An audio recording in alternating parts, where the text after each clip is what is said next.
ప్రపంచంలో శాంతిని నెలకొల్పడం, వినాశకరమైన ఆయుధాలను పూర్తిగా తొలగించడం, వినడానికి ఇవి చాలా పెద్ద లక్ష్యాలుగా అనిపిస్తాయి కదూ. అయితే ది డివైన్ ఫోర్స్ 123 అనే ఒక ప్రతిపాదన సరిగ్గా ఇదే లక్ష్యంతో ముందుకొచ్చింది. అసలు ఏంటి ప్రతిపాదన? దీని వెనుక ఉన్న ఆలోచనేంటి? రండి ఈ విశ్లేషణలో లోతుగా పరిశీలిద్దాం. అయితే ఇంత పెద్ద విషయాన్ని అర్థం చేసుకోవాలంటే దాన్ని మనం ఒక పద్ధతి ప్రకారం అంటే 5 భాగాలుగా విడగొట్టి చూద్దాం. ప్రపంచం ప్రస్తుతం ఎదుర్కొంటున్న సమస్యల దగ్గర్నుంచి మొదలుపెట్టి ఈ ప్రణాళిక యొక్క భవిష్యత్ కార్యాచరణ ఏంటి అనేంతవరకు ప్రతిదీ వివరంగా తెలుసుకుందాం. సరే, మొదటగా అసలు ఈ ప్రతిపాదన ఎందుకు అవసరమొచ్చింది? ప్రస్తుతం ప్రపంచం ఎలాంటి సంక్షోభంలో ఉందని ఈ ప్రతిపాదన చెబుతోంది? ఆ విషయాలు ఇప్పుడు చూద్దాం. ఈ ప్రతిపాదనను ముందుకు తెచ్చిన వాళ్ళేమంటున్నారంటే, ప్రస్తుతం ప్రపంచ శాంతి కోసం ఉన్న వ్యవస్థలు విఫలమవుతున్నాయి, ఐక్యరాజ్యసమితి పని చెయ్యనిదిగా స్తంభించిపోయింది అనే ఈ తీవ్రమైన విమర్శే కొత్త పరిష్కారాలు ఎంత అవసరమో మనకు చూపిస్తోంది. ఇక రెండవలిగా చూస్తే అణుయుద్ధం అనే ప్రమాదం ఎంత తీవ్రంగా ఉందో ఈ మాటలు గుర్తుచేస్తున్నాయి. అణుయుద్ధంలో ఎవరూ గెలవలేరు అన్నది నిజం. ఇది కేవలం ఒక రాజకీయ సమస్య కాదు, మానవాళి మనుగడకు సంబంధించిన పెద్ద ప్రశ్న. ఈ నంబర్ చూడండి, ఇది సమస్య ఎంత పెద్దదో మనకు స్పష్టంగా చూపిస్తుంది. మూలపత్రం ప్రకారం ప్రపంచవ్యాప్తంగా ఇంకా 12,241 అణువాయుధాలున్నాయట. వీటిలో ప్రతి ఒక్కటి మానవాళి మొత్తానికి పెనుముప్పులాంటిదే. సరే, సమస్య అయితే చాలా పెద్దదిగా ఉంది.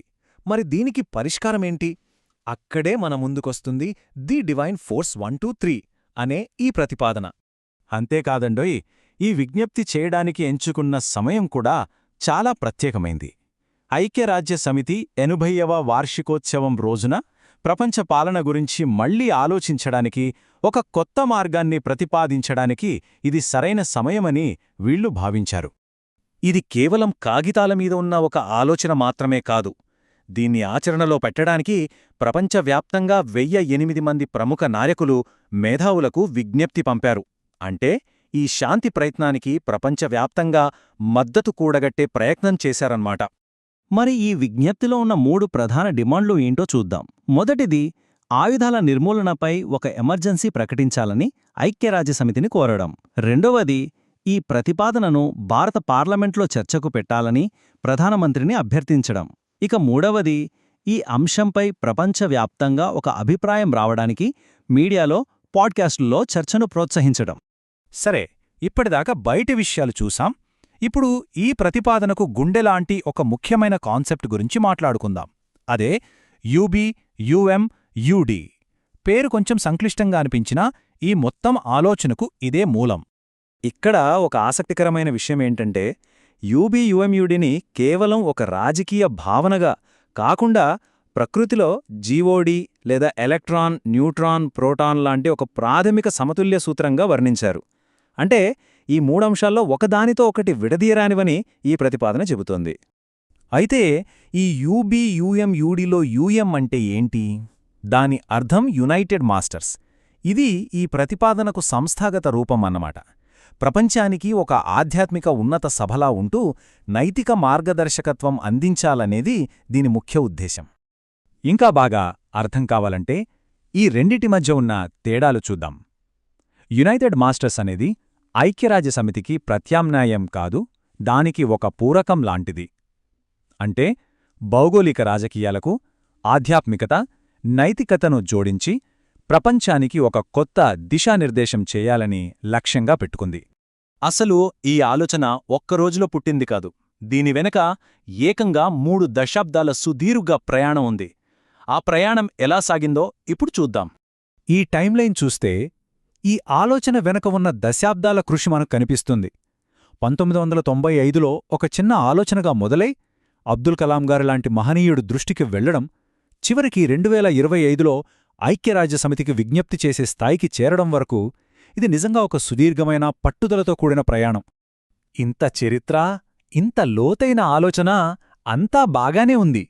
కాని అసలు దీని అంతిమ లక్ష్యమేంటి? దీన్ని ఎలా సాధించాలనుకుంటున్నారు? ఇప్పుడు పరిశీలిద్దాం. సరే, ఇక మనం చివరి విభాగానికి వచ్చేశాం. ఆచరణలో ఈ లక్ష్యాన్ని ఎలా సాధించాలి? దానికోసం వీళ్లు ఒక 9 ఏళ్ల పక్కా ప్లాన్ను కూడా ప్రతిపాదించారు. అదేంటో ఇప్పుడు చూద్దాం. ఈ మొత్తం ప్రణాళికకు ఉన్న ఏకైక స్పష్టమైన లక్ష్యం ఒక్కటే: 2030 నాటికి ప్రపంచం నుండి అన్ని రకాల సామూహిక వినాశకర ఆయుధాలను పూర్తిలో తొలగించడం. ఇది చాలా ప్రతిష్టాత్మకమైన, కాని ఎంతో కీలకమైన లక్ష్యం. మరింత పెద్ద లక్ష్యాన్ని సాధించాలంటే ఒక పక్కా ప్రణాళిక ఉండాలి కదా. అందుకే ఈ 9 ఏళ్ల ప్రణాళికను 3 దశలుగా విడగొట్టారు. ముందుగా ఐక్యరాజ్యసమితి ఆమోదం పొందడం, తర్వాత యునైటెడ్ మాస్టర్స్కి అవసరమైన మౌలిక సదుపాయాలను నిర్మించడం, ఇక చివరిగా నిరాయుధీకరణ ప్రణాళికను పక్కాగా అమలు చేయడం. ఇలా దశలవారీగా వెళ్లడం వల్ల ఇది ఆచరణ సాధ్యంగా కనిపిస్తుంది. చివరగా ఒక మాటలో చెప్పాలంటే, ఈ ప్రతిపాదన కేవలం ఆయుధాలను తొలగించడం వరకే పరిమితం కాదు. ఇది మానవాళి మొత్తాన్ని ఒక కొత్త శకంలోకి, అంటే ఒక ధర్మయుగంలోకి నడిపించే ఒక ఆధ్యాత్మిక పరివర్తనగా చెప్పబడింది. ఈ మొత్తం విశ్లేషణను ఒకే ఒక ప్రశ్నతో ముగిద్దాం.